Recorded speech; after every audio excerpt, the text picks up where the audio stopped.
What's the most effective in stopping low frequencies exciting the room? Unfortunately, just a lot of absorbing material. But take it farther. I'm breathing underwater.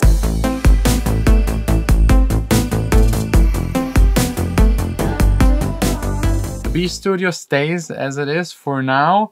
I'm already like testing the LEDs and I can't get enough of it. I can change it to every kind of color and it's just so much fun. But I got here just that one LED stripe like wrapped around the diffusing stuff just to test it. I actually need a lot more, in total 40 stripes. 40 stripes need 20 power supplies and 5 of these splitters that turned it into Dime-X so I can actually control it. So I ordered a bunch more of them. This is driving up the costs. Like each and every one of them is not that expensive, but if you need so many, it really adds up. I'm already over budget and I just started building the new studio 2 days. I don't know, I just can't help it. I'm ordering more and more equipment for the studio right here. In the next couple of days, filling these blocks with absorbing material, covering it with fabric. And I got here some free foam, nice and shiny. These right here are for the racks. I love these ones where you can just choose wherever to put your equipment. A lot of bolts and screws, they go in there too, and then mount everything into the table that I still need to build. And I think I made a mistake. I ordered 4, 6, 7. That was stupid. I need 8 rails, but 2 come in a package. So 4 of these I'll just send back. I don't know why. Like I was already wondering why it was so expensive, like 150 euros just for some metal. So it's actually half of it. So I'm again a little closer to budget. That's good.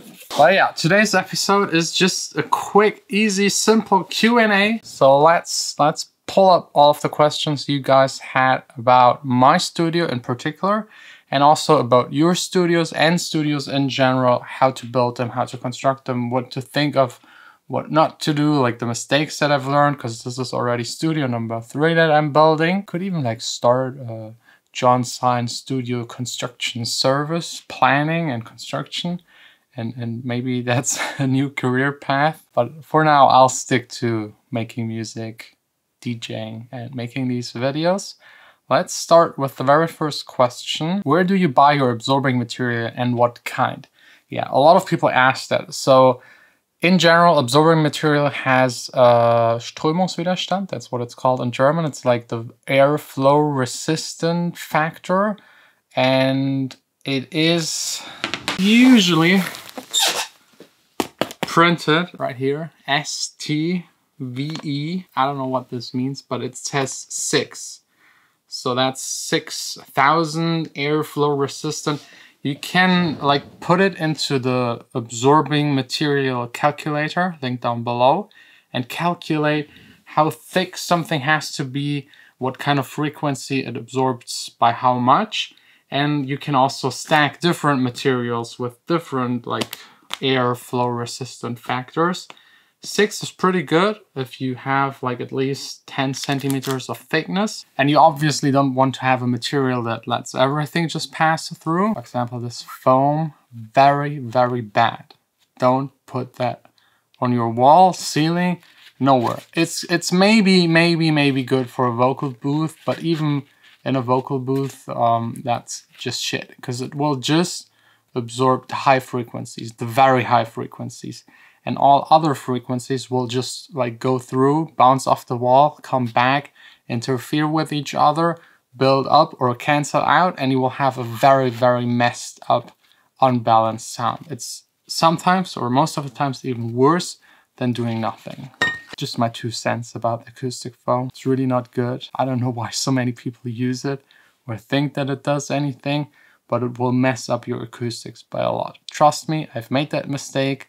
My very, very first studio, a lot of years ago, had a lot of acoustic foam in it. It sounded terrible. But back to the question. I personally, for my studio and the way I calculated it. And everything I'm telling you is not only me, but also 3 like friends and colleagues that are acousticians and studio builders. They help me. Due to the virus crisis, I have to build it myself. They can't come here and help me planning, but we're doing this in Skype sessions like at least once a week. And I compare what each and every one of them says and like combine it into something that sounds the best to me and the most logical. This right here is stone wool by Rock Wool. Very heavy. It's not that expensive. I think one of these packages is around 15 euros. And one package should be enough to build 2 to 4 absorbers. So there are 6 sheets, each 10 centimeters. You could build 6 absorbers with it, 1 meter in height, 0.5 meter in width, 10 centimeters thick, and this way treat your early reflections for just 16 euros. You could double that, 20 centimeters thickness, 30 euros. That stuff is not like the most expensive factor, unless you buy a lot of stuff of it. You know, like this much stuff of it. Like this is 25 packages, 5 more over here, and just a few over here in this room. So yeah, I'm a little nuts, but the calculations showed me that using 40 centimeters all around will give me the best bass response, which is the hardest to correct. And once the bass is all done and in check, I'll take care of the mid, the upper mid and high frequencies. They might be too much gone and I might reintroduce some with like reflectors and diffusers, but we'll have to measure it. We don't know that yet. That's something you can't really calculate. Anyways, next question. I need studio monitors. That's not a question, but yeah. There's a giveaway actually on my Instagram. So if you're interested, I'll link it down below. You can win speakers. Almost every week we're doing like a charity for producers, virus crisis thing. Every week, almost 1 pair of speakers. What's a decent price to transform a home room into a studio with starter equipment? Whew, that really highly depends on your needs. If you're an electronic dance music producer, you need a laptop, good speakers, a little bit of room acoustic treatment in that order, then some plugins, then maybe an interface, a mic, and then some people to collaborate with, and the rest is just promotion. If you're someone that records guitars, you might need a nice preamp. If you're recording vocals a lot, maybe a vocal booth or at least like a vocal shield. It highly depends. But I'd say without the computer, you can turn any room with like 400 or 500 bucks into a decent sounding home studio, like just the building material.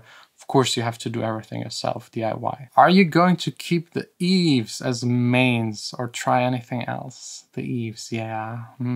As you know, my best friends, very expensive 12-inch woofer. I just love them, but I didn't use them that much. And that is also one of the main reasons I'm like transforming this entire room, because it wasn't acoustically treated. The speakers didn't sound good. And I didn't produce a lot in here. I always used the B Studio. So now this is changing. I will transform the room, use these bad boys again. Next up, I don't know much about the room acoustics as which is the best place to place them. Yeah, again, this highly, depends on the room sizes, but in general, you could say the most important are early reflection points. The first one I would actually cover is the ceiling. Most people don't do it. I didn't even do it yet in the B Studio because it's the most annoying to install, but that's like the biggest first reflection point. And then of course, left and right between you and the speaker, that's like another early reflection point. Eliminate these first. Then I'd say the back wall, because it's again also one of the big reflection points and where all of the sound is facing towards. That's also why this wall is like not 40, this will be 70 centimeters of absorption. And once you cover those points, and especially if you have a bass problem, the corners, front corners behind the speakers, the corners of the back wall, corners between the ceiling and the walls, floor to walls as well. So if you cover all of these points, you already have like at least 30% covered and absorbing material in your studio. What was your favorite subject in school? I don't know what this has to do with studios, but math, probably, because that was the only subject where I was treated fair, because if the equation is right, you're right, and that's it. If it's wrong, you're wrong. All other subjects, because I never went to school and just it was just a pain for all teachers, so didn't get a whole lot of good grades. Anyways, how much it costs to build a normal studio? If you DIY it, like this entire studio will be below 10K, and it has like an entire LED ceiling, which is like a third of the price probably at the end. You can build a home studio with like 2,000-3,000, 5, you're already like the king of home studios. 10K for a home studio is just stupid, except if you buy a lot of very expensive compressors. But if they're really worth it in a home studio environment, that's questionable. And like a real studio can range from like 15, 20 up to millions. That's like, there are multi-million-dollar studios in the US. I don't think they're necessary at all to make good music. They might improve your workflow, and if you do a lot of recording, they might improve the sound of the recording at the end if you have nice rooms and everything is laid out and a nice huge mixing console. But for like modern kinds of music, pop, urban, EDM, that are all constructed out of samples and played in with synthesizers, and most of them made in the box, it doesn't really change a lot. So I'd say, if you have the money, I think you can build something yourself that is your dream studio with around 10 to 15K if you make it yourself. How to place your speakers? That's like, oh, good that someone asked that actually, because like that is the first thing you should do. First up, put your speakers on stands if you can. Decouple them. If you can't put them on stands, at least have something in between the desk and the speaker that is absorbing. There's sorbitane, I think it's called, that like acts like a liquid on pressure. I have it underneath all of my speakers. And then there's Silomer, which is like from Austria, a special kind of foam that absorbs 90% of all vibrations. Put something underneath, notebooks or that kind of shit. Get something proper for underneath of your speakers, decouple them. Because if you don't do that, everything will rumble, generate sound mixed with the sound of the speaker, and you can't hear again what you're doing. And then it's just like placing them in a triangle. One like tip of the triangle is you, and the other two, the speakers, of course, symmetrical so that the sound left and right is the same, and the right distance. The smaller the speakers, the closer you should get. The bigger the speakers, the further, but then also you introduce more of the room sound, so the further, the more the studio has to be treated. So if your room is untreated, get near-field speakers. Like midfield or main monitors in an untreated room, it's just a huge waste of money. So does a normal producer really need a studio or headphones? Is enough. Okay, the next bit right here is my personal opinion. I'm saying that because otherwise I will get slapped in the comments. I cannot mix with headphones, and I would never ever recommend anyone out there to mix with headphones. I know a lot of you will say there's this and that producer, huge like Skrillex, blah blah blah. He mixes with headphones and it sounds amazing. Maybe he does, but I don't think so. Like, he has a proper studio. All of these other huge guys have proper studios.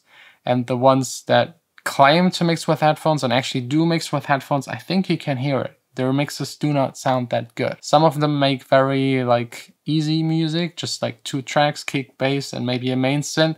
There's not much mixing involved in that. And there's also the experience factor. The more experienced you are, the less this might affect you. And some producers mix while watching like an analyzer and kind of compensate that. But I would recommend everyone, if they can, to mix as much as possible on speakers. Yes, use the headphones to double check, use the headphones to listen for like details and clicks, but mixing on headphones is weird. Everything that is mono is happening right in your head, and like mixing for long hours just hurts. And I every single time mess up the bass response of any kind of mix that I do with headphones. Making like decisions that are automation, arrangement, and like musical ideas with headphones, no problem. But the actual mixing process with headphones, I can't recommend it. What would you say is the most important part of a studio? The most important.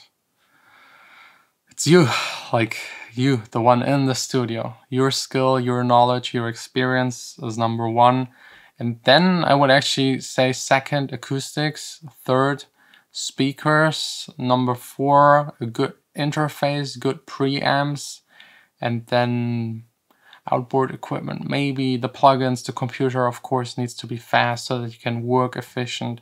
That's like, I actually already made an entire video about like the priorities whenever you set up a new studio. Which sound panels do you recommend? Build them yourself. Don't waste money on panels. Don't buy them from any company. They're usually very poor build quality, bad materials. They will charge you a lot. They're marketing these things a lot. They don't do a lot because all of them are way too thin. Like they sell you 5 centimeters of absorbing material. That's not going to do anything. That's like, it's like my hand. Like you see that difference? That's it. It doesn't do a lot. Like get proper acoustic treatment, build it yourself. You can calculate how thick, again, link down below in the description, the absorbing calculator, and measure your room. That's like number one advice whenever you set up a studio. Measure the room. Before you do anything, measure it. Check the room modes with the room mode calculator, where they appear. Move your desk around, move the speakers around. All of that can already improve by like 10 to 15%. What kind of fabric are you getting for your absorbers? Hehe, yeah, that's a question I still don't have an answer for myself. I got here some samples. More samples. I'm very likely going for some sort of gray. This one is black, so it's out. I don't know why I ordered the blue one. This one is my favorite so far. It's like the darker gray, depending on the light. It looks a little brighter. More samples and more, because I will order like 120 meters of fabric. So I want to make sure it's the right one. You can use velour, you can use molten. The most important is that it has a certain amount of thickness so that that nasty green shitty stuff that is itchy and not that healthy doesn't go through. And it shouldn't be stretch. Like you see this right here, it doesn't stretch.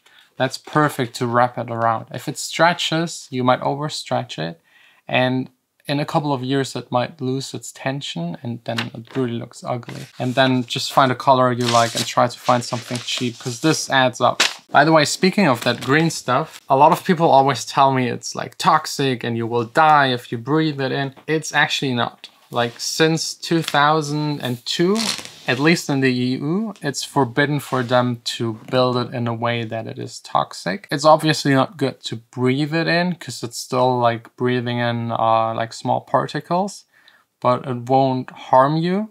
It won't enter the lungs because they make the particles big enough that they can't. But obviously if you cut it, try wear a mask. If it touches your skin, it doesn't do anything to your skin, but it will itch. And the itching, whew, I hate that itching. That's like the most annoying. But I was smart this time. These boxes are the same width, so I don't have to cut them. That was important to me. That's how annoying that stuff can be. How do you find the perfect place for your studio? Oh God, like this depends on so many factors. Just search for places in industrial areas, backyards, garage, maybe try and think about building it into your home somehow. Maybe you can build like a small additional garage to your house if you have your own. Just search for it. And then think about, talk to the owner, talk to them if they're fine if it's a studio. Not telling them that you're building a studio and there will just result in a lot of problems. I think the most important is that the room is big enough, that the rent is low enough, and that you're in a location where it doesn't bother anyone else. Because making music and always having the feeling someone could be bothered by it will definitely like decrease your creativity. Like my first studio was like in a normal building, and whenever I had an idea like 4 in the morning, I just refused to head there and work because it was just too loud. So yeah, just make sure you have a place where you can work. 24/7 if needed. Would you recommend a subwoofer for a small room with no acoustic treatment? No, absolutely not. Like, you will just enhance the bass. More bass will bounce around and do weird shit. So yeah, pretty safe, no. What speakers would you recommend for bedroom producers without any acoustic treatment? It doesn't matter. If the room isn't treated, any speaker will sound pretty bad.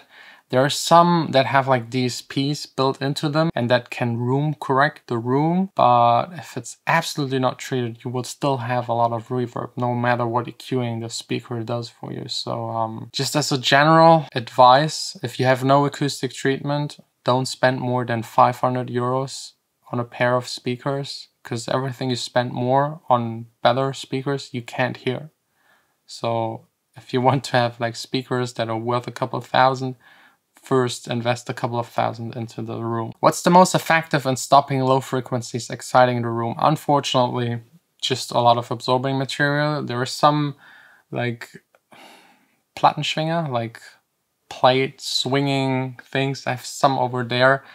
They can reduce bass, and you could also use like Helmholtz resonators that you build to specific frequencies. I've never done that. It's quite complicated, but they can address certain frequencies and reduce them by 6, 7, 8 dB, and this way give you a flatter frequency response. Is it that important to build a professional, expensive studio nowadays? Yeah, like for me, this is what I'm building right here is what I need and what I want and perfect for me. I would never build one of these 70s, 80s old school recording studios because that's really not needed nowadays. I mean, who still records drums? All I record personally are vocals, and even that is not happening a lot because the singer-songwriters live all over the world and just send me this stuff.